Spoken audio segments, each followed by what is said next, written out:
बोले मातानु नाम बोले मीठा मोर बोले मातानु नाम बोले सबली धाम रूड़ लागे हो माँ हो माँ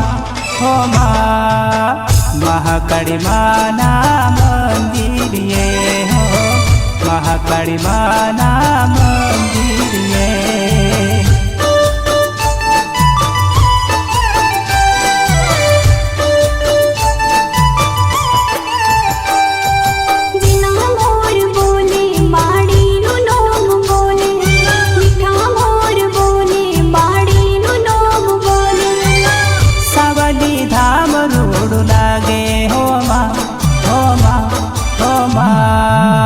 महाकाली माँ ना मंदिर ये हो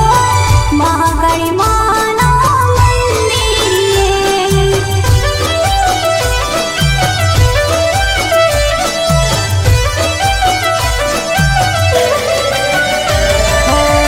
ऊंचा मंदिर ये ध्वजा लहराए सबली धाम रूड़ू शोभतो सबली धाम रूड़ू शोभतो